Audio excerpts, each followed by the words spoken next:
കവിഞ്ഞൊഴുകുമി അനുഗ്രഹം നിറഞ്ഞൊഴുകുമി അനുഗ്രഹം കവിഞ്ഞൊഴുകുമി അനുഗ്രഹം നിറഞ്ഞൊഴുകുമി അനുഗ്രഹം എൻ പാപവും ശാപവും ഒഴുകി ദൂരയാ. കവിഞ്ഞൊഴുകുന്ന അനുഗ്രഹത്തിലേക്ക് സ്വാഗതം. നമുക്കൊന്നിച്ച് വീണ്ടും ആയിരിക്കാൻ കർത്താവ് അനുവദിച്ചു. അതോർത്ത് ഞാൻ കർത്താവിനെ സ്തുതിക്കുന്നു. വളരെ എക്സൈറ്റിംഗ് ഫേസിലാണ്, ടൈമിലാണ് ഞാൻ നിൽക്കുന്നത്. നിങ്ങളോട് സംസാരിക്കുമ്പോൾ കൊട്ടാരക്കരയിൽ ശാപ വിമുക്തി ശുശ്രൂഷ നടക്കും. ശാപ വിമുക്തി ശുശ്രൂഷ ഒരു സാധാരണ ഒരു സുവിശേഷ യോഗത്തെക്കാളും വ്യത്യസ്തമാണ്. 2005 ഞങ്ങൾ നടത്തി. അന്ന് നടന്നതിൻ്റെ ഒരു സൗഖ്യത്തിൻ്റെ സാക്ഷ്യം നിങ്ങൾ ഇന്ന് കേൾക്കും. It is A beautiful outstanding miracle. പിന്നീട് ശാപവിമുക്തി ശുശ്രൂഷ നടന്നത് 2009 കുമ്പനാട്ട്. അതിന് ശേഷം ഇപ്പോൾ കൊട്ടാരക്കരയിൽ. കേഴ്സ് ബ്രേക്കിംഗ് എപ്പോഴും നടക്കുമ്പോൾ അത് ഹോളി സ്പിരിറ്റിൻ്റെ നിയന്ത്രണത്തിലും ഹോളി സ്പിരിറ്റിൻ്റെ മുഴുവൻ പ്രവർത്തനത്തിലുമാണ് നടക്കുന്നത്. നമ്പർ 2, ഇത് കേട്ടോ അല്ലെങ്കിൽ ഇതിൻ്റെ വീഡിയോ കണ്ടിട്ടല്ല കാര്യം. You have to be physically present over there so that the anointing, അവിടെ നടക്കുന്ന അഭിഷേകം നുകത്തെ തകർക്കും. മാത്രമല്ല നിങ്ങൾക്ക് അത് പ്രയോജനകരമായി തീരും എല്ലാ മേഖലകളിലും. അതിന് പ്രധാനപ്പെട്ട ഇതിനുള്ള സാധ്യത എന്തുകൊണ്ടാണെന്ന് ചോദിച്ചാൽ, ഗലാത്യർക്ക് എഴുതിയ ലേഖനം 3 അതിൻ്റെ 13 ഇങ്ങനെയാണ് പറയുന്നത്: Christ has redeemed us from the curse of the law. ന്യായപ്രമാണത്തിൻ്റെ ശാപത്തിൽ നിന്നും ക്രിസ്തു നമ്മളെ വിടുവിച്ചു, വീണ്ടെടുത്തു. വീണ്ടെടുപ്പെന്ന് പറയുമ്പോൾ വെറും പാപത്തിൽ നിന്നോ അതല്ല, it was a complete package. അതിനകത്തെ ഒരു പോയിൻ്റാണ് ഇവിടെ എഴുതിയിരിക്കുന്നത്: redeemed by the curse of the law. ന്യായപ്രമാണത്തിലുള്ള ശാപം. ന്യായപ്രമാണം നിങ്ങൾ ശ്രദ്ധിച്ചാൽ അത് ഈ ഭൗതിക നന്മകൾ മാത്രമേ ഉള്ളൂ. ആരോഗ്യം അതിനകത്തുണ്ട്, സാമ്പത്തിക ഉയർച്ചയുണ്ട്, നിങ്ങളുടെ തൊട്ടിയിലെ മാവ് ഒരിക്കലും തീരത്തില്ല. അങ്ങനെ ഈ ലോകത്തിൽ നമ്മൾ ജീവിക്കുമ്പോഴുള്ള അനുഗ്രഹങ്ങൾ എന്ന് പറയുന്നതാണ് ന്യായപ്രമാണം. അന്ന് ആത്മീയ കാര്യം അവർക്ക് മനസ്സിലാകത്തില്ല, എൻ്റെ കാരണം അവർ വീണ്ടും ജനിച്ചിട്ടില്ല. സോ അവർക്ക് കൊടുത്തിരിക്കുന്ന കൽപ്പനകൾ അതിനെക്കുറിച്ചായിരുന്നു അവിടെ എഴുതി. പക്ഷേ ആ കൽപ്പന യേശു ക്രിസ്തു വന്ന് നിവർത്തിച്ചു. സോ ആ റിഡംഷൻ ഇവിടെ നിൽക്കുമ്പോൾ പിന്നെയും എന്താണ് നമുക്ക് പ്രയാസം വരുന്നത്? സോ ഈ സെഷൻ ഒഴിവാക്കരുത്. നിങ്ങൾ വരാനുള്ളവർ ലീവ് എടുത്താണേലും വന്നിരിക്കണമെന്ന് ഞാൻ ആഗ്രഹിക്കുന്നു. So over to the testimony. Bovas സൗഖ്യമായ 2005 കേഴ്സ് ബ്രേക്കിങ്ങിലെ ടെസ്റ്റിമണിയിലേക്ക് നമുക്ക് പോകാം. It will really bless you. Bovas യേശു നിന്നെ വിളിക്കുന്നു.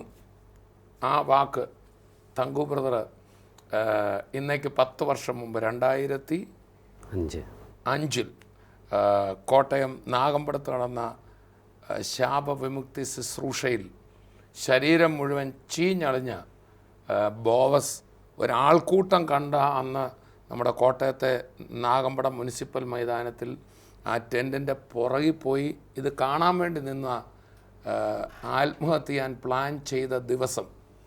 എന്നാൽ ബോവസ് യേശു നിന്നെ വിളിക്കുന്നു, ബോവസ് എന്നൊരു പേര് കർത്താവ് എനിക്ക് വെളിപ്പെടുത്തുന്നു എന്ന് സ്റ്റേജിൽ നിന്ന് തങ്കു ബ്രദർ വിളിച്ചു പറയുമ്പോൾ ഈ പെരുമ്പാവൂരുകാരനെ കോട്ടയത്ത് ആർക്കും അറിയില്ല, തങ്കു ബ്രദറിന് അറിയില്ല, പക്ഷേ യേശുവിന് അറിയാമായിരുന്നു. അങ്ങനെ അന്ന് ഒരു മഹാരോഗിയായി ശരീരം മുഴുവൻ ചീഞ്ഞളിഞ്ഞ് 2005 ശാപമുക്തി ശുശ്രൂഷയിൽ താൻ കടന്നു വന്നെങ്കിൽ ഇന്ന് 2016 കൊട്ടാരക്കരയിൽ നടക്കുന്ന ശാപമുക്തി ശുശ്രൂഷയിൽ സ്വർഗീയ വിരുന്നിലെ ഒരു അനുഗ്രഹീത ശുശ്രൂഷകന അദ്ദേഹം കൂടെ ചേർന്നാണ് ശാപമുക്തി ശുശ്രൂഷ നടക്കുന്നത്. ഈ ദിവസങ്ങളിൽ നമ്മൾ ശാപമുക്തി ശുശ്രൂഷയിൽ വിടുതൽ കിട്ടിയ പലരുടെയും സാക്ഷ്യങ്ങൾ കേട്ടുകൊണ്ടിരിക്കുകയാണ്. കൊട്ടാരക്കരയിൽ അതുമാത്രമല്ല, അതിൽ വലിയതും കർത്താവ് ചെയ്യാൻ പോവാം. അന്ന് ആ മീറ്റിങ്ങിലേക്ക് വന്ന അനുഭവം എന്തായിരുന്നു? അന്നത്തെ സ്ഥിതി ബോവസ് ബ്രദർ എന്ന് പറഞ്ഞാട്ടെ. ഒരു ദിവസം രാവിലെ ഞാൻ വീട്ടിൽ ഇരിക്കുന്ന സമയത്ത് പെട്ടെന്ന് എൻ്റെ കൈയുടെ ഈ ഭാഗത്ത് 2 കൈയുടെ ഈ ഭാഗത്ത് ചെറിയൊരു ചൊറിച്ചിലായിട്ട് വന്നു. ഈ അസ്വസ്ഥത എന്ന് പറഞ്ഞാൽ ഈ അസ്ഥിക്ക് അകത്തു നിന്ന് വരുന്ന കഠിനമായിട്ടുള്ളൊരു ചൊറിച്ചിൽ. എൻ്റെ ജീവിതത്തിൽ അങ്ങനെ ഒരു ചൊറിച്ചിൽ എൻ്റെ ശരീരത്തിൽ ഉണ്ടായിട്ടില്ല. ശരിക്കും മാന്തി പൊളിച്ച് 2 കൈയുടെ ഭാഗം. അത് കുറച്ച് നേരം കഴിഞ്ഞു, ഉച്ചയായി, വൈകുന്നേരമായി കഴിഞ്ഞപ്പോൾ അത് ശരീരം മുഴുവൻ അത് സ്പ്രെഡ് ചെയ്തു. ഒറ്റ ദിവസം കൊണ്ട് വൈകുന്നേരമായി കഴിഞ്ഞപ്പോൾ ശരീരം മുഴുവൻ തിണർത്തു, അങ്ങോട്ട് ചുമന്ന് തിണർത്തു. അപ്പോൾ എൻ്റെ ബ്രദർ എന്നെ അവിടെ ഒരു ഹോസ്പിറ്റലിൽ കൊണ്ടുപോയി, മരുന്ന് വാങ്ങി തിരികെ വന്നു. ആ മെഡിസിൻ ലീനോസ് ബ്രദർ എന്ന് പറഞ്ഞാൽ നമ്മൾ ഇപ്പോൾ നമ്മുടെ ഹൈദരാബാദിലെ ശുശ്രൂഷകനാണ്. അന്ന് വിശ്വാസത്തിനൊക്കെ എതിരായിരുന്നു താൻ. ഇന്ന് താൻ ശുശ്രൂഷകനാണ്. ഇവർ 2 പേരും കർത്താവിന് വേണ്ടി ഓടി നടക്കുക. അപ്പം ബ്രദർ കൊണ്ടുപോയി. ആ മെഡിസിൻ ഞാൻ ഒരാഴ്ച കഴിച്ചു. ഒരാഴ്ച കഴിച്ചപ്പോഴത്തേക്കും ഈ ചൊറിച്ചിലിന് യാതൊരു കുറവുമില്ല. അടുത്ത ഹോസ്പിറ്റലിൽ പോയി, അവിടെ നിന്ന് മരുന്ന് വാങ്ങി തിരികെ വന്നു. പിന്നെ കുറച്ച് ദിവസം കഴിഞ്ഞപ്പോൾ ഈ ശരീരത്തിൽ ഇങ്ങനെ ചൊറിയുന്ന ഭാഗങ്ങൾ കുമിള പോലെ ഇങ്ങനെ വരും. ശരീരത്തിൻ്റെ കയ്യിൽ, കാലയിൽ, മുഖത്ത്, ശരീരത്തിൻ്റെ ഓരോ കുമിള, വലിയ കുമിള ചൊറിയുന്ന അത്രയും ഭാഗം ഈ സ്കിന്നിങ്ങനെ പൊന്തി ഇങ്ങ് വരും, കുമിള പോലെ ഇങ്ങ് വരും. അത് കുറച്ച് ദിവസം കഴിഞ്ഞപ്പോഴത്തേക്കും ഇത് മുഴുവൻ അങ്ങ് പൊട്ടി. ഈ കുമിളകളെല്ലാം പൊട്ടി ചിളിച്ചു ശരീരം മുഴുവൻ. അങ്ങനെ പല ഹോസ്പിറ്റലുകളിൽ, പെരുമ്പാവൂർ, കേരളത്തിൻ്റെ പല ഭാഗങ്ങളിലും, പാലക്കാടപ്പുറം വരെ മരുന്ന് മേടിക്കാൻ പോയിട്ടുണ്ട്. പാലക്കാട്, കേരളത്തിൻ്റെ പല ഭാഗത്തും പോയി. അങ്ങനെ പല സ്ഥലങ്ങളിലും പല ഡോക്ടർമാരെ കണ്ടു. ആയുർവേദം ചെയ്തു, അലോപ്പതി ചെയ്തു, എല്ലാം മാറി ചെയ്തു, ഒരു മാറ്റവുമില്ല. അങ്ങനെ ശരീരം മുഴുവനായി. ഒരു 3-4 മാസം കഴിഞ്ഞപ്പോഴത്തേക്കും എൻ്റെ തലമുടി എല്ലാം കൊഴിഞ്ഞു പോയി. തലയിലെ മുടികളെല്ലാം കൊഴിഞ്ഞു പോയി. ശരീരം മുഴുവൻ വ്രണമായി. മുട്ടയെന്ന് പറയാം. അപ്പോഴത്തേക്കും ഞാൻ മുട്ടയാക്കി. കാരണം അങ്ങനെ പല ഭാഗത്തുനിന്നും കൂടുതൽ മുടി പോയി. കുറച്ച് ഭാഗത്ത് അധികം മുടി നിൽക്കുന്ന അവസ്ഥ വന്നപ്പോൾ ഞാൻ തല മുട്ടയടിച്ചു. അങ്ങനെ കേരളത്തിൻ്റെ പല സ്ഥലങ്ങളിലും പോയി മരുന്ന് വാങ്ങി പല ഡോക്ടർമാരെയും ആയുർവേദം, അലോപ്പതി എല്ലാം മാറി കണ്ടിട്ടും ഒരു മാറ്റം ഉണ്ടായില്ല. കാരണം എന്താണെന്ന് കണ്ടെത്താൻ കഴിഞ്ഞില്ല. അങ്ങനെ ഒരു 7-8 മാസം അങ്ങനെ പോയി. ഏകദേശം 1 വർഷത്തോളം ഈ പ്രോബ്ലം ഇങ്ങനെ തന്നെ നിന്നു ശരീരത്തിൽ. ഈ 1 വർഷം ഇങ്ങനെ ശരീരം മുഴുവൻ ഈ ചീഞ്ഞ അവസ്ഥയിലായിരുന്നു. കുറച്ച് ഇംഗ്ലീഷ് മരുന്ന് കഴിക്കുന്ന ആ സമയത്ത് ശരീരം മുഴുവൻ, ഞാൻ ഇന്നപോലെ ഓർക്കുന്നു, എൻ്റെ ശരീരം മുഴുവൻ പ്ലാസ്റ്റിക് പോലെയായി. എൻ്റെ കൈയും കാലും മുഴുവൻ തൊട്ട് കഴിഞ്ഞാൽ അറിയില്ല. പ്ലാസ്റ്റിക് എങ്ങനെയാണോ ഒരു കോട്ടിങ് എങ്ങനെ വന്നു കഴിഞ്ഞാൽ എങ്ങനെ ഇരിക്കുമോ, ശരീരത്തിൽ പ്ലാസ്റ്റിക് ചുറ്റിയ പോലെ അതേപോലെ എന്നെ ടച്ച് ചെയ്ത് കഴിഞ്ഞിട്ടുണ്ടെങ്കിൽ എന്നെ ടച്ച് ചെയ്യുന്ന ആൾക്കും അതേ ഫീലിങ്ങാണ്. ശരീരം മുഴുവൻ, കൈയും കാലെല്ലാം മുഴുവൻ. അങ്ങനെ ഒരു 7-8 മാസം ഇതിങ്ങനെയാണെങ്കിൽ പോലും കുറച്ച് ദിവസം കഴിഞ്ഞാൽ ഈ അവസ്ഥ മാറും. ശരീരത്തിൻ്റെ അവസ്ഥ പല രീതിയിലേക്ക് മാറും. ചിലപ്പോൾ ചിളിക്കും, ചിലപ്പോൾ ഇതേ അവസ്ഥയാകും. ഈ മരുന്ന് കഴിക്കുന്നതിൻ്റെ വ്യത്യാസത്തിൽ എൻ്റെ ബോഡിയും അതിന് അനുസരിച്ച് വ്യത്യാസപ്പെട്ടുകൊണ്ടിരിക്കും. അങ്ങനെ 7-8 മാസം ഞാനിങ്ങനെ പല ഹോസ്പിറ്റലിലും, ഒരു ഹോസ്പിറ്റൽ പേരെടുത്ത് പറയുന്നില്ല, ഒരു ഹോസ്പിറ്റലിൽ ഞാനൊരു 3-4 മാസം ചികിത്സിച്ചു. 1 വർഷം കഴിയാറായ ആ സമയത്ത് 1 വർഷം ഈ അവസ്ഥ ഇങ്ങനെ കണ്ടിന്യൂസ് ആയിട്ട് ഇങ്ങനെ നിന്നു. ഞാൻ എറണാകുളത്തൊരു ഹോസ്പിറ്റലിൽ ചെന്നു. ആ ഹോസ്പിറ്റലിൽ ഞാൻ ചെന്നപ്പോൾ തന്നെ അവരവിടെ എന്നെ അഡ്മിറ്റ് ചെയ്തു. 2 മാസം ഞാൻ ആ ഹോസ്പിറ്റലിൽ കിടന്നു. അതെവിടെ? എറണാകുളത്ത് ആയുർവേദ ഹോസ്പിറ്റലിൽ 2 മാസം ആ ആയുർവേദ ഹോസ്പിറ്റലിൽ കിടന്നു. ഈ ആയുർവേദ ഹോസ്പിറ്റലിൽ കിടക്കുന്ന സമയത്ത് അതെൻ്റെ ജീവിതത്തിൽ ഏറ്റവും വലിയ വേദന ഉണ്ടാക്കിയ ഒരു സമയമായിരുന്നു. ഈ ഫസ്റ്റ് മാസം എല്ലാവരും വരും. ഈ അടുത്ത ഒരു മാസം, ഒരു 10-35 ദിവസം കഴിഞ്ഞ ആ സമയത്ത് പിന്നെ എല്ലാവരും എൻ്റെ ബ്രദറൊക്കെ വരും. അവർ ഒത്തിരി എനിക്ക് വേണ്ടി ശുശ്രൂഷിക്കും. എന്നെ പല ഹോസ്പിറ്റലെല്ലാം കൊണ്ടുപോയതാണ്. പക്ഷെ അവരുടെ ഓരോ സാഹചര്യങ്ങളും എല്ലാം വെച്ച് നോക്കുമ്പോൾ എൻ്റെ അടുത്തേക്ക് വരാൻ പറ്റാത്ത ഒരവസ്ഥയായി. അമ്മ ഇടയ്ക്കിടയ്ക്ക് വരും. 1 മാസത്തോളം ആരുമില്ലാതെ ഞാൻ ആ ഹോസ്പിറ്റലിൽ ഞാൻ കിടന്നു. അങ്ങനെ ഒരു 2 മാസം തീരുന്ന ആ സമയത്ത് ആ ഹോസ്പിറ്റലിലെ ഡോക്ടർമാർ എൻ്റെ അടുക്ക പറഞ്ഞു, ഞങ്ങളുടെ ഒരു കോൺഫറൻസ് നടക്കുന്നുണ്ട്, ബോബസിന് അവിടെ ഒന്ന് വരാൻ പറ്റുമെന്ന് ചോദിച്ചു. ഞാൻ പറഞ്ഞു ഓക്കെ, ഞാൻ അവിടെ വരാം. ഞാൻ അന്ന് ഒരു ഉച്ച സമയത്ത് ഞാൻ അവരുടെ ഡോക്ടർമാരുടെ കോൺഫറൻസ് നടക്കുന്ന ആ സ്ഥലത്ത് ഞാൻ ചെന്നു. ആ സ്ഥലത്ത് ചെന്ന്, അത് തൃപ്പൂണിത്തറയിൽ ചെന്ന് കഴിഞ്ഞപ്പോൾ ഒരു 100-400 ഡോക്ടർമാരുടെ വലിയൊരു ഗ്രൂപ്പ്. അവരെന്നെ ഒരു സ്റ്റുഡൻസ് എല്ലാം ഉണ്ട്. ഒരു ഓഡിറ്റോറിയം, വലിയൊരു ഓഡിറ്റോറിയം. അതിനകത്തൊരു സ്റ്റേജിൽ എന്നെ ഒരു അല്പം വസ്ത്രം മാത്രം ഉടുപ്പിച്ച് എന്നെ അവിടെ കയറ്റിയിരുത്തി. അവിടെ കയറ്റിയിരുത്തി അവരുടെ പ്രൊഫസർമാരെല്ലാം എൻ്റെ ചുറ്റുമുണ്ട്. ഞാൻ നോക്കുമ്പോൾ ഓരോ ഡോക്ടർമാരെ എന്നെ 1 by 1 ആയിട്ട് ഇങ്ങനെ കണ്ട് എന്ന് പറഞ്ഞാൽ നമുക്ക് വളരെ അപൂർവ രോഗമാണ്. അപൂർവ രോഗം. അന്ന് അവിടെ വന്ന ഡോക്ടർമാർ പറഞ്ഞ് എന്നെപ്പോലെ ഇത്ര മാരകമായിട്ട് സ്കിൻ പ്രോബ്ലം വന്ന ഒരു പേഷ്യൻറ്റിനെ അവർ കണ്ടിട്ടില്ലെന്നാണ് പറഞ്ഞത്. കുറച്ച് നേരം കഴിഞ്ഞപ്പോൾ എൻ്റെ കാലിലെയും കയ്യിലേക്ക് ഓരോ വെയിൻ അവർ കട്ട് ചെയ്തു, ദുഷിച്ച രക്തം കളയുന്നതിന് വേണ്ടിയിട്ട്. ആ സമയത്ത് ഞാൻ ബോധമൊക്കെ നഷ്ടപ്പെട്ടു, ഞാൻ നിലത്ത് വീണു. എന്നെ എടുത്തൊരു സ്ട്രെച്ചറിൽ കിടത്തി. സമയത്ത് അവരുടെ ഡോക്ടർമാരെല്ലാം വീണ്ടും എൻ്റെ ചുറ്റും കൂടി എൻ്റെ മുഖത്ത് വെള്ളം തെളിച്ച് കഴിഞ്ഞ് എനിക്ക് ബോധം തിരിച്ചു കിട്ടി. അപ്പോൾ ആ സമയത്ത് എൻ്റെ ബ്രദറെ അവർ മാറ്റി നിർത്തി അവർ പറയുക, ഇനി ഒന്നും ചെയ്യാനില്ല, ഇനി നിങ്ങൾ വീട്ടിലേക്ക് കൊണ്ടുപോയിക്കോ എന്ന് അവർ അവിടെ വെച്ച് പറഞ്ഞ് അനിയനോട് പറഞ്ഞു. ലിനോസിനോട് പറഞ്ഞു. അങ്ങനെ തിരിച്ച് ഞാൻ അഡ്മിറ്റ് ചെയ്യപ്പെട്ട ആ ഹോസ്പിറ്റലിൽ അന്ന് ഈവനിങ്ങിൽ ഞാൻ ആ ഹോസ്പിറ്റലിലെത്തി. അന്ന് തന്നെ ഡിസ്ചാർജ് ഞാൻ മേടിക്കും. ഡോക്ടർമാർ കൈ ഒഴിഞ്ഞു. ഞാൻ അവിടെ കിടന്നിട്ട് 2 മാസം കിടന്നിട്ട് യാതൊരു ഡോക്ടർമാർ ഒന്നിച്ച് കോൺഫറൻസിൽ വരുന്നതിന് മുമ്പ് തന്നെ അനേക ഡോക്ടർമാർ കണ്ടു. ആയുർവേദവും അലോപ്പതി ആയിട്ട് കേരളത്തിലെ വിവിധ സ്ഥലങ്ങളിൽ 200 ഡോക്ടർമാർ 200ഓളം ഡോക്ടർമാർ ചികിത്സിച്ചു. അതിനു മുമ്പ് ചികിത്സിച്ചു. ഒടുവിൽ ഈ 400 പേരുടെ കോൺഫറൻസിൽ എന്ന് പറഞ്ഞാൽ 10-600 ഡോക്ടർമാരും പഠിക്കുന്ന പിള്ളേരും ഒക്കെ ആയിട്ട് നമ്മളെ കണ്ടു. അന്ന് പോരുന്ന സമയത്ത് അവർ ക്യാൻസർ സെൻ്ററിലേക്ക് പോകാൻ പറഞ്ഞ് അവരൊരു ലെറ്റർ എൻ്റെ കയ്യിൽ തന്നു വിട്ടു. ഞാൻ ആ ലെറ്റർ മേടിച്ചുകൊണ്ട് ക്യാൻസർ സെൻ്ററിലേക്കൊന്നും പോയില്ല. അന്ന് പോകാനുള്ള അവസ്ഥ എൻ്റെ വളരെ മോശമായിരുന്നു. ഞാൻ തിരിച്ച് എൻ്റെ വീട്ടിലേക്ക് ഞാൻ വന്നു.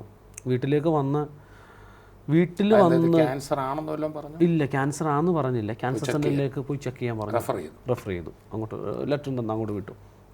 എന്നിട്ട് ഞാനന്ന് എൻ്റെ വീട്ടിൽ വന്ന് കഴിഞ്ഞപ്പോൾ അന്ന് വരെ ഞാൻ എന്ത് ചെയ്താലും അത് മീൻസ് എന്ത് ബിസിനസ്സോ എന്ത് കാര്യം ഞാൻ ചെയ്താലും അതെല്ലാം പരാജയപ്പെടുമായിരുന്നു. അന്ന് ഞാൻ ഒരു ബിസിനസ്സൊക്കെ ഞാൻ ചെയ്തുകൊണ്ടിരുന്നു, അതെല്ലാം വലിയ കടബാധ്യതയിലായി. ഹോസ്പിറ്റലായിരുന്നപ്പോൾ എൻ്റെ ശരീരത്തിന് സഹിക്കാൻ വയ്യാത്ത വേദനയുണ്ടായിരുന്നു. പക്ഷേ വീട്ടിലേക്ക് വന്നു കഴിഞ്ഞപ്പോൾ ഈ കടക്കാർ ഓരോന്ന് എൻ്റെ വീട്ടിൽ കയറി വന്ന്, ചെറിയ കടക്കാരെ കൊണ്ടായിരുന്നു ഭയങ്കര പ്രശ്നം. ഒരു വൈകുന്നേരമായ സമയത്ത് എൻ്റെ വീട്ടിലേക്ക് കുറേ ആളുകൾ വന്ന് ഭയങ്കര പ്രശ്നം ഉണ്ടാക്കിയിട്ട് എൻ്റെ ഫാദറും മദറും വന്ന് എടുത്തു വെച്ച ഭക്ഷണം പോലും കഴിപ്പിക്കാതെ അവർ വൈകുന്നേരം ഒരു 4 മണിയായപ്പോൾ വീട്ടിൽ വന്നിട്ട് നേരം വെളുത്ത് 3 മണിക്കാണ് അവർ വീട്ടിൽ നിന്ന് പോയത്. 2 പ്രശ്നങ്ങൾ. ശാരീരികമായിട്ട് അന്ന് വരെ ഞാൻ ഉറങ്ങിയിട്ട് 3 മാസമായിരുന്നു. ഉറക്കമില്ല, ഭക്ഷണം വേണ്ട. എന്നെ തന്നെ അറപ്പായിരുന്നു. ഞാൻ കിടക്കുന്ന റൂമിലേക്ക് ആരും കയറി വരില്ല. ഭയങ്കര സ്മെല്ലായിരുന്നു. മമ്മി എൻ്റെ ഇടയ്ക്ക് എന്നെ ശുശ്രൂഷിച്ചുകൊണ്ടിരുന്ന മമ്മി മാത്രം. ഞാൻ വെളിയിലേക്ക് ഇറങ്ങില്ല. ഞാൻ ആ ഹോസ്പിറ്റലിൽ നിന്ന് തിരിച്ച് വീട്ടിൽ വന്നിട്ട് ഞാൻ പിന്നെ ഒരു സ്ഥലത്തും പോവില്ല. ആ മുറിയാണ് എൻ്റെ ലോകം. പിന്നെ ഞാൻ പോകുന്നത് അവിടെ വീടിനടുത്ത് സോറിയാസിസ് വന്ന് ഏറ്റവും മാരകമായിട്ട് നിൽക്കുന്ന ആ ആളായിരുന്നു. ഞാനൊന്ന് സംസാരിക്കാൻ വേണ്ടി ഞാൻ ഒന്ന് വെളിയിലേക്ക് ഇറങ്ങുന്നത്. ഞാൻ ഓരോ ഡോക്ടറുടെ അടുക്ക ചെല്ലുമ്പോൾ ഞാൻ ചോദിക്കും, ഡോക്ടർ എന്തെങ്കിലും ഒരു മാറ്റം എനിക്കുണ്ടാകുമോ? ആരും അതിന് ഒരു പ്രതീക്ഷ തന്നില്ല. എൻ്റെ മമ്മിയോട് പറഞ്ഞു, ഒരു മോനുണ്ടല്ലോ, ഒരു മോൻ ഇല്ലായിരുന്നു എന്ന് വിചാരിക്കാൻ മമ്മിയോട് പറഞ്ഞു. അപ്പം ഇതെല്ലാം ഞാൻ ഓർത്ത് എൻ്റെ മനസ്സിൽ ഞാൻ വിചാരിച്ചു, ഞാൻ ജീവനോടിരുന്ന എൻ്റെ വീട്ടുകാർക്ക് കൂടി പ്രശ്നമാണ്. അപ്പോൾ ഞാൻ എൻ്റെ ജീവിതം അവസാനിപ്പിക്കണം. എനിക്ക് ജീവിക്കാൻ കൊതിയുണ്ട്, പക്ഷേ ഒരു സ്റ്റെപ്പ് പോലും എനിക്ക് മുമ്പോട്ട് വയ്ക്കാൻ പാടില്ലാത്ത, ഒരു ദിവസം നേരം വെളുപ്പിക്കാൻ പറ്റാത്ത ഒരു അവസ്ഥയായിരുന്നു അന്ന്. ഞാൻ എൻ്റെ മനസ്സിൽ ഞാനിങ്ങനെ തീരുമാനിച്ചു, ആത്മഹത്യ ചെയ്യുക. ആത്മഹത്യ അല്ലാതെ എൻ്റെ മുമ്പിൽ വേറൊരു വഴിയില്ല. ഞാൻ അന്ന് നേരം വെളുത്തപ്പോൾ ആത്മഹത്യ ചെയ്യാൻ വേണ്ടിയിട്ട് മരത്തിൽ തൂങ്ങാനായിട്ട് ഞാനതൊക്കെ പോയി ഞാൻ കണ്ടു. തിരിച്ച് വീട്ടിൽ കയറി വന്നു കഴിഞ്ഞപ്പോൾ എൻ്റെ മൊബൈൽ ഫോൺ റിങ് ചെയ്യുക. അപ്പോൾ എന്നെ വിളിക്കുന്നത് എൻ്റെ കോട്ടയത്ത് വിവാഹം ചെയ്ത് അയച്ച സിസ്റ്റർ ലോയിസ എന്നെ വിളിക്കുന്നത്. എന്നെ വിളിച്ചിട്ട് എൻ്റെ അടുക്ക പറഞ്ഞു, എല്ലാവരും എന്നെ വന്ന് കണ്ട് പോയതാണ്. ലാസ്റ്റ് ലോയിസ എന്നെ വിളിച്ച് ഇങ്ങനെ പറയുകയാണ്, ഇവിടെ ഒരു വൈദ്യനുണ്ട്, ഒരു നാട്ടുവൈദ്യനുണ്ട്, നമുക്ക് ആ വൈദ്യനെയും കൂടി ഒന്ന് കാണാം, നീ ഇവിടം വരെ ഒന്ന് വാ എന്ന് പറഞ്ഞു. അപ്പോൾ ഞാൻ എൻ്റെ മനസ്സിൽ വിചാരിച്ചു, നാട്ടുവൈദ്യൻ അവിടെ ചെന്ന് അല്പമെങ്കിലും ഒരു ഇത് കിട്ടുവാണെങ്കിൽ ഇവിടെ നിന്ന് എങ്ങോട്ടെങ്കിലും പുറപ്പെട്ടു പോകാം എന്ന് വിചാരിച്ച് ഞാൻ അവിടെ നിന്ന് ഇവിടെ വന്നു, കോട്ടയത്ത് വന്ന് ആ വൈദ്യനെ കാണാൻ വേണ്ടി പോയി. ഈ വൈദ്യനെ എന്നെ കണ്ടു കഴിഞ്ഞപ്പോൾ പറഞ്ഞു, മോനെ നല്ല ഏതെങ്കിലും ഒരു ഹോസ്പിറ്റലിലേക്ക് പോകും എന്ന് പറഞ്ഞ് ആ വൈദ്യനെ എന്നെ പറഞ്ഞയച്ചു. ഒരു പ്രതീക്ഷയും പറഞ്ഞില്ല, വൈദ്യനും എന്നെ പറഞ്ഞയച്ചു. അപ്പം ഞാൻ ശരിക്ക് ആ വൈദ്യൻ്റെ അടുത്ത് ഇറങ്ങി, ഇനി എങ്ങോട്ട് പോകണം, എന്ത് ചെയ്യണം, തിരിച്ച് പെരുമ്പാവൂർക്ക് ചെല്ലാൻ വയ്യ. അതേപോലെ ഒരവസ്ഥയിൽ ഈ കോട്ടയം ടൗണിലൂടെ ഇങ്ങനെ അലഞ്ഞ് തിരിഞ്ഞ് നടക്കുക. തിരിച്ച് വീട്ടിലേക്ക് ചെല്ലാൻ പെരുമ്പാവൂരിൽ നിന്ന് കേൾക്കുമ്പോൾ ഭയമാണ്. അങ്ങനെ തിരിച്ച് പെരുമ്പോൾ ശരിക്കും പറഞ്ഞാൽ എന്നെ കടക്കാരിട്ട് ഓടിക്കുന്ന ഒരവസ്ഥയായിരുന്നു. തിരിച്ച് പെരുമ്പാവൂർക്ക് എല്ലാം പേടിയാണ്. ഞാൻ അന്നേരം എൻ്റെ മനസ്സിലുണ്ടായിരുന്നു, തൂങ്ങി മരിക്കണോ, ട്രെയിനിനടി തല വെക്കണോ, എങ്ങോട്ട് പോകണോ, എന്ത് ചെയ്യണമെന്നറിയാതെ കോട്ടയം ടൗണിലൂടെ അലഞ്ഞു തിരിഞ്ഞ് നടക്കുന്ന സമയത്ത് ഞാൻ വലിയൊരാൾക്കൂട്ടം കാണുക. വലിയൊരാൾക്കൂട്ടം കണ്ട് അതെന്താണെന്നറിയാൻ വേണ്ടിയിട്ട് നാഗമ്പടം ബസ് സ്റ്റാൻഡിൻ്റെ ഓപ്പോസിറ്റ് പോപ്പ് മൈതാനിയുടെ അതിൽ ഞാനിങ്ങനെ നടന്നു പോകുന്ന സമയത്ത് വലിയൊരു ആൾക്കൂട്ടം കണ്ടു. ആൾക്കൂട്ടം അതെന്താണെന്ന് കാണാൻ വേണ്ടിയിട്ട് ഞാൻ മുമ്പോട്ട് കയറി ചെന്ന് കഴിഞ്ഞപ്പോൾ എനിക്ക് മനസ്സിലായി ഇവിടെ ഒരു സുവിശേഷവുമായി ബന്ധപ്പെട്ട ഒരു ശുശ്രൂഷ അവിടെ നടക്കുന്നതെന്ന് എനിക്ക് ഉള്ള കാര്യം പിടികിട്ടി. പക്ഷേ എനിക്ക് ആ ഗ്രൂപ്പിനകത്തേക്ക് കയറാൻ എനിക്ക് പാടില്ല. ശാപമുക്തി ശുശ്രൂഷ നടക്കുകയാണ്. 2005 ശാപമുക്തി ശുശ്രൂഷ നടക്കുക. പക്ഷേ എനിക്ക് ആ ആൾക്കൂട്ടത്തിനകത്തേക്ക് എനിക്ക് കയറാൻ വയ്യ. കാരണം ഞാൻ ഏതെങ്കിലും ഒരു സീറ്റിൽ ഏതെങ്കിലും ഒരു ബസ്സിൽ കയറിയിരുന്നാലോ അല്ലെങ്കിൽ ഒരു ഹോട്ടലിൽ നിന്ന് ഒരു ഗ്ലാസ് വെള്ളം മേടിച്ച് കുടിക്കാനോ അവർ തരാൻ അറയ്ക്കുന്ന ഒരു ശാരീരിക അവസ്ഥയാണ് എൻ്റേത്. ഞാൻ ആ ഗ്രൂപ്പിലേക്ക് കയറാൻ മടിച്ച് നിന്ന് കഴിഞ്ഞപ്പോൾ നമ്മുടെ ശരീരമെല്ലാം ഇങ്ങനെ പഴുത്ത അവസ്ഥയില്ല. ഞാൻ അങ്ങോട്ട് കയറുന്നൊരവസ്ഥ എന്ന് പറഞ്ഞു കഴിഞ്ഞിട്ടുണ്ടെങ്കിൽ ഞാൻ എൻ്റെ കാലിങ്ങനെ ഒന്ന് അമർത്തി ചവിട്ടി കഴിഞ്ഞ് ഇവിടെ നിന്ന് മസിൽസ് ടൈറ്റായി കഴിഞ്ഞിട്ടുണ്ടെങ്കിൽ പഴുപ്പും ചലവും ഒലിക്കും താഴത്തേക്ക്. കയ്യും കാലെല്ലാം ഇങ്ങനെ സ്റ്റിഫായിട്ട് നിൽക്കും. മുഖത്തെല്ലാം വ്രണങ്ങളുണ്ട്. അതിൻ്റെ പാടുകളൊക്കെ ഇന്നും എൻ്റെ മുഖത്തുണ്ട്. അതുപോലത്തെ അവസ്ഥയിൽ നാറ്റം വരുന്ന ഒരു അവസ്ഥ. എൻ്റെ ഒരു ഫുൾ സ്ലീവ് ഷർട്ട് ഇങ്ങനെ ഇട്ടിട്ടുണ്ട്, ഒരു കർച്ചീഫ് ഇങ്ങനെ തലയിൽ വട്ടത്തിൽ ഇങ്ങനെ കെട്ടിയിട്ടുണ്ട്. നടക്കാൻ വയ്യ. ചട്ടി കാലൊന്ന് കൂച്ചുമ്പോൾ തീക്കകത്ത് ചാടി പൊള്ളലേറ്റുള്ള വേദന എങ്ങനെയാണോ അതുപോലെ വെപ്രാള കാലൊന്ന് കൂച്ചു നിവൃത്ത് എന്തെങ്കിലും ചെയ്യുമ്പോൾ ഉള്ളൊരവസ്ഥ. പക്ഷെ എനിക്ക് അങ്ങോട്ട് കയറാൻ വയ്യ. അപ്പോൾ ഞാൻ അവിടെ നിൽക്കുന്ന സമയത്ത് ആ ശാപവിമുക്തി ശുശ്രൂഷ നടക്കുന്ന അവിടെ നിന്ന് കുറേ സഹോദരന്മാർ ഓടി എൻ്റെ അടുക്കലേക്ക് വന്നു. എന്നെ വളരെ അടുത്ത് വന്നു. ആ പന്തലിന് വെളിയിലും ആളുകൾ നിൽക്കുക. സഹോദരന്മാർ ഓടി എൻ്റെ അടുക്കലേക്ക് വന്നിട്ട് ഞാൻ തന്നെ എന്നെ തന്നെ എനിക്ക് അറപ്പ. ഈ സഹോദരന്മാർ ഓടി വന്ന് എന്നെ കെട്ടിപ്പിടിച്ചു. സഹോദര, യേശു സഹോദരനെ വിടിവിക്കും, സഹോദരന് ഇന്ന് അത്ഭുതമായിട്ടാണ് സഹോദരൻ ഇവിടുന്ന് മടങ്ങുള്ളൂ. അങ്ങനെയുള്ള കാര്യങ്ങളൊക്കെ എൻ്റെ അടുക്ക പറഞ്ഞു. പക്ഷേ എനിക്ക് അന്നേരം അത് കേൾക്കാനോ പക്ഷേ മീറ്റിംഗ് നടന്നുകൊണ്ടിരിക്കുക. അതിൻ്റെ ഒരു പാതി സമയത്താണ് ഞാൻ വന്ന് കയറുന്നത്. സഹോദരൻ യേശു വിടിവിക്കും, യേശു അത്ഭുതം ചെയ്യും, സഹോദരൻ ഏറ്റവും ഫ്രണ്ടിലേക്ക് പോയിക്കൊള്ളാൻ പറഞ്ഞ് എന്നെ തള്ളി അങ്ങോട്ട് കയറ്റി വിട്ടു. പക്ഷേ എനിക്ക് അങ്ങോട്ട് കയറണമെന്നും ഇല്ലായിരുന്നു. പക്ഷേ ഈ സഹോദരന്മാരുടെ സ്നേഹവും ഈ സഹോദരന്മാർ എന്നെ ഒന്ന് ടച്ച് ചെയ്യുക, ഇവരെന്നെ കെട്ടിപ്പിടിച്ചു, എനിക്ക് വേണ്ടി പ്രാർത്ഥിക്കും, എന്നെ അങ്ങോട്ട് കയറ്റി വിട്ടു. ഞാൻ അവിടെ ചെന്ന് നിന്ന് ശുശ്രൂഷ ഇങ്ങനെ മുമ്പോട്ട് പോയി. ഏറ്റവും ഒടുവിൽ രോഗികൾക്ക് വേണ്ടി പ്രാർത്ഥിക്കുന്ന സമയത്ത് ഇങ്ങനെ തങ്കു ബ്രദർ പറഞ്ഞ്, യേശു മരിച്ച് അടക്കപ്പെട്ട് ഉയർത്തെഴുന്നേറ്റ് ഇന്നും ജീവിക്കുക.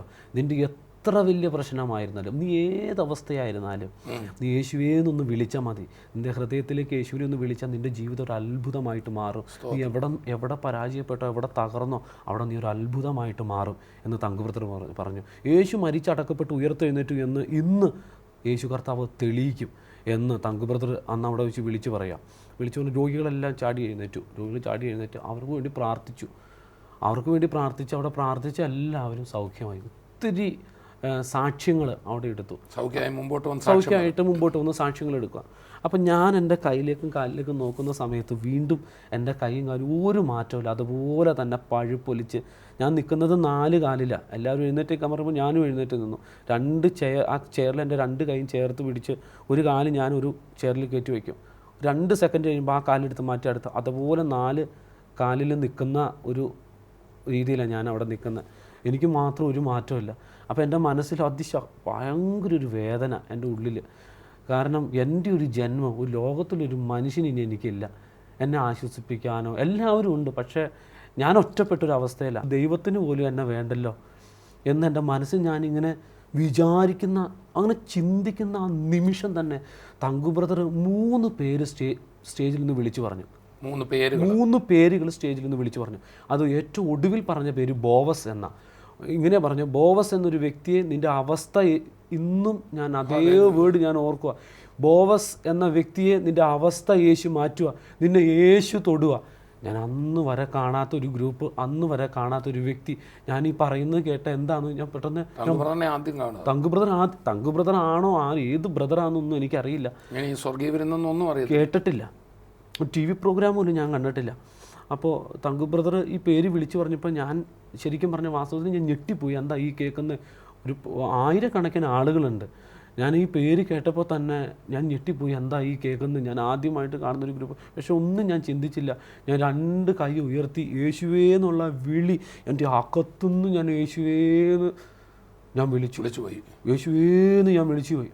യേശുവേന്ന് വിളിക്കുന്ന ആ നിമിഷം ഒരു സെക്കൻഡ് ടൈം, ഒരു ഇരുട്ടുള്ള ഒരു മുറിയിൽ ഒരു വെളിച്ചിടുന്നത് എങ്ങനെയാണോ അതുപോലെ പെട്ടെന്ന് എനിക്കൊരു മാറ്റം. പെട്ടെന്ന് മാറ്റം എന്ന് വെച്ചാൽ ഹൃദയത്തിൽ ഭയങ്കര ഒരു സമാധാനം. യേശുവിന്ന് വിളിച്ച നിമിഷം പെട്ടെന്നൊരു സന്തോഷവും ഒരു സമാധാനം എൻ്റെ അകത്തേക്ക് വന്നു. വീണ്ടും ഞാൻ യേശുവേ എന്ന് വിളിക്കുന്ന ആ സമയത്ത് ഞാൻ എന്തൊക്കെയോ എനിക്ക് സംഭവിച്ചു. എന്തോ ഒരു ശക്തി എന്നെ വിട്ടു പോകുന്നതായിട്ട് ഫീൽ ചെയ്തു.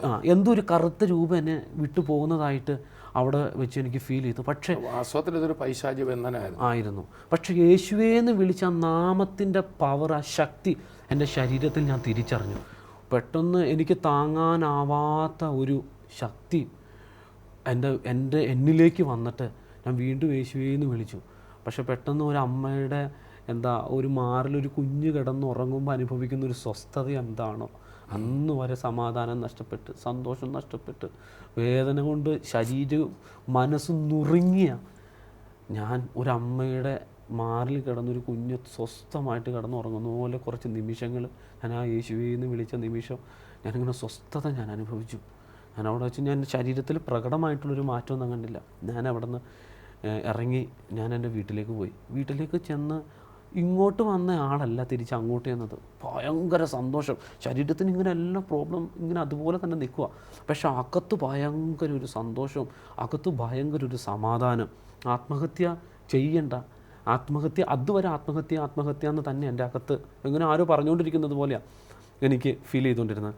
പക്ഷേ അന്നും ഒരു മനസ്സിന് ഭയങ്കര ജീവിക്കാനൊരു നല്ലൊരു കോൺഫിഡൻസ് എനിക്ക് കിട്ടി. ഞാൻ തിരിച്ച് വീട്ടിൽ ചെന്നു. അന്ന് രാത്രി ഞാൻ കിടക്കുന്ന ബെഡിൽ, അന്ന് വരെ ഞാൻ ഉറങ്ങിയിട്ട് മാസങ്ങളായിരുന്നു. ഞാൻ ആദ്യം പറഞ്ഞു എനിക്ക് ഭക്ഷണം വേണ്ട, എനിക്ക് ഉറക്കമില്ല, ഒരു വീർത്ത് വികൃതമായിട്ടുള്ള ഒരു ശരീരം, ഇതിനകത്ത് തൊട്ട് കഴിഞ്ഞിട്ട് ഇനി പഴുപ്പ് വരും, അതുപോലത്തെ അവസ്ഥയില്ല.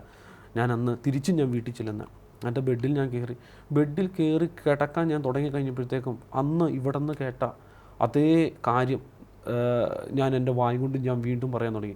എനിക്ക് മനസ്സിലായി തങ്കു ബ്രദറിലൂടെ എൻ്റെ പേര് വിളിച്ചത് യേശു ആണെന്നുള്ള നല്ലൊരു ബോധ്യം എനിക്ക് ലഭിച്ചു. അങ്ങനെയാണെങ്കിൽ ഞാൻ സൗഖ്യമാകും. ഞാൻ എൻ്റെ വീട്ടിൽ ചെന്ന് ഞാൻ ഉറങ്ങാൻ നേരത്ത് ഞാൻ പറഞ്ഞു, യേശുവിൻ്റെ നാമത്തിൽ എൻ്റെ ശരീരം സൗഖ്യമായി, യേശുവിൻ്റെ നാമത്തിൽ ഞാൻ സൗഖ്യമായി. ഞാനിതിങ്ങനെ പറയാൻ തുടങ്ങി. ഞാൻ ഒന്നും കാണുന്നില്ല, വായ് കൊണ്ട് പറയുക. എൻ്റെ കൈ ശരിക്കും പറഞ്ഞാൽ എൻ്റെ ശരീരത്തിൽ തൊടാൻ വയ്യ, അതേപോലെ എൻ്റെ കാലും കൈയെല്ലാം ഇരിക്കുന്നത്. എന്നാലും അതിന് മുകളിൽ കൂടി ഞാനിങ്ങനെ കൈ വെച്ചിട്ട് ഇന്നത്തെ പോലെ ഞാൻ ഓർക്കുക, കൈ വെച്ചിട്ട് ഞാൻ പറയും യേശുവിൻ്റെ നാമത്തിൽ ഞാൻ സൗഖ്യമായി, യേശുവിൻ്റെ നാമത്തിൽ ഞാൻ സൗഖ്യമായി, ഞാനിത് തന്നെ പറഞ്ഞു. അന്ന് ഞാൻ സുഖമായിട്ട് കിടന്നുറങ്ങി.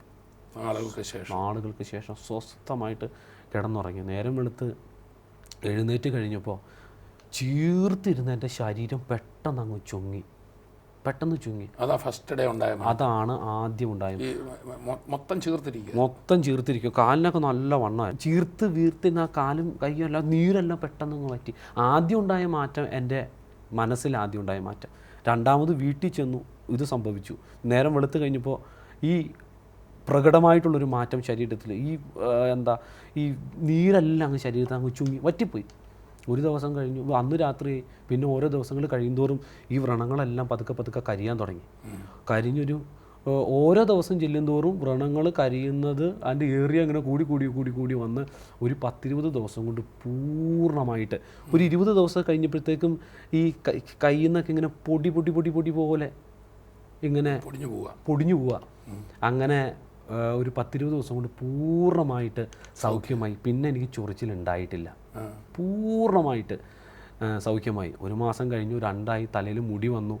ഇന്ന് എൻ്റെ ശരീരത്തിൽ സൂക്ഷിച്ച് നോക്കി കഴിഞ്ഞിട്ടുണ്ടെങ്കിൽ തീക്കകത്ത് വീണ് പൊള്ളലേറ്റ ഒരു വ്യക്തിയുടെ ശരീരം എങ്ങനെ ഇരിക്കുമോ അതുപോലെ ഇന്ന്. പക്ഷേ അതിൽ നിന്നെല്ലാം കർത്താവ് അത്ഭുതമായിട്ടുള്ള വിടുതൽ, ഇപ്പോഴും ആ പാടുകളും മാറിക്കൊണ്ടിരിക്കുക. അങ്ങനെ ഒരു 10-20 ദിവസം കൊണ്ട് പരിപൂർണമായിട്ട് ശരീരം സൗഖ്യമായി. ബോസ് ബ്രദറെ, ഇന്ന് ഈ നമ്മളെ കേട്ടുകൊണ്ടിരിക്കുന്നവരിൽ ഒത്തിരി പേര് ബ്രദർ ശുശ്രൂഷകനും കൊണ്ടാണല്ലോ, അവരോടൊരു വാക്കെന്ന് പറയാം. ഒത്തിരി പേര് രോഗികൾ കാണും. ഈ ദിവസങ്ങളിൽ കൊട്ടാരക്കരയിൽ നടക്കുന്ന ഈ ശാപവിമുക്തി ശുശ്രൂഷ നിങ്ങൾക്ക് വേണ്ടിയാണ് സ്വർഗം ഒരുക്കിയിരിക്കുന്നത്. നിങ്ങൾ എത്ര വലിയ പ്രശ്നത്തിലായിരുന്നാലും, എത്ര വലിയ കടബാധ്യതയായിരുന്നാലും, എത്ര വലിയ രോഗിയാണെങ്കിലും നിങ്ങളെ യേശു അത്ഭുത വിടുതൽ തന്ന് എവിടെ നിങ്ങൾ തകർന്നോ, എവിടെ നിങ്ങൾ പരാജയപ്പെട്ടോ അവിടെ തന്നെ മാനിച്ച് ഉയർത്തുവാൻ യേശു മതിയായവനാണ്. ആ കൊട്ടാരക്കര മീറ്റിങ്ങിൽ നിങ്ങൾ മിസ്സ് ചെയ്യരുത്. നിങ്ങൾ വരാൻ പറ്റുന്നവർ വരണം. നിങ്ങളുടെ പ്രിയപ്പെട്ടവരെ എത്ര വലിയ പ്രശ്നത്തിലായിരുന്ന വ്യക്തിയാണെങ്കിലും നിങ്ങളവിടെ കൊണ്ടുവരാൻ നിങ്ങൾ ശ്രമിക്കണം. പ്രാർത്ഥിക്കണം അല്ലേ? അങ്ങനെ ഈ മീറ്റിംഗ് ഒരു വലിയ അനുഗ്രഹമാകാൻ പ്രാർത്ഥിക്കണം. ബോവസം എന്ന പേര് തങ്കുബ്രദറിൻ്റെ ഉള്ളിൽ വെളിപ്പെടുത്തിയതുപോലെ ഹോളി സ്പിരിറ്റ് ഇറങ്ങി നിന്ന് പേരുകൾ വെളിപ്പെടുത്തണം. കൊട്ടാരക്കരയിൽ ഇതുവരെ കണ്ടിട്ടില്ലാത്ത ദൈവമഹത്വം ഞങ്ങൾ വിശ്വസിക്കുന്നത് കേരളത്തിന് തന്നെ ഒരു വിടുതലായിത്തീരുമെന്ന്. എന്ത് മനോഹരമായ സാക്ഷ്യമാണ് കർത്താവ് നൽകിയ സൗഖ്യം. സാക്ഷാൽ അവൻ നമ്മുടെ ബലഹീനതകളെ ചുമന്നു, രോഗങ്ങൾ തൻ്റെ മേലായി. He became sin. He became all this so that we will enjoy the life on this earth. Already eternal life in us, in Christ Jesus. നമുക്ക് പ്രാർത്ഥിക്കാം. പിതാവിൻ നന്ദിയോടെ സ്തോത്രം യേശുവിൻ്റെ നാമത്തിൽ പ്രാർത്ഥിക്കുന്നു. ഇന്ന് കണ്ടുകൊണ്ടിരിക്കുന്ന ഓരോരുത്തർക്കും വേണ്ടി പ്രാർത്ഥിക്കുകയാണ്. വരാനുള്ള വഴികൾ കർത്താവ് തുറക്കണം. മാത്രമല്ല, ഇന്ന് ഈ ടെലിവിഷൻ പ്രോഗ്രാം കണ്ടുകൊണ്ടിരിക്കുമ്പോൾ തന്നെ വ്രണങ്ങൾ ഉണങ്ങട്ടെ. യേശുവിൻ്റെ നാമത്തിൽ അത്ഭുത സൗഖ്യമാകട്ടെ. കർത്താവെ, അങ്ങയുടെ കരുണയ്ക്കായി സ്തോത്രം. സകല നന്മകളാൽ നിറയ്ക്കണം. യേശുവിൻ്റെ നാമത്തിൽ ഇപ്പോൾ പ്രാർത്ഥിക്കുമ്പോൾ തന്നെ അത്ഭുതകരമായ സാന്നിധ്യത്തിൽ ഭവനം നിറയപ്പെടട്ടെ. കർത്താവെ, അങ്ങയുടെ കരുണയ്ക്കായി സ്തോത്രം. നന്മകളാൽ നിറയ്ക്കണം. അനുഗ്രഹിച്ച് പ്രാർത്ഥിക്കുന്നു യേശുവിൻ്റെ നാമത്തിൽ തന്നെ. ആമേൻ. So I will be seeing you there.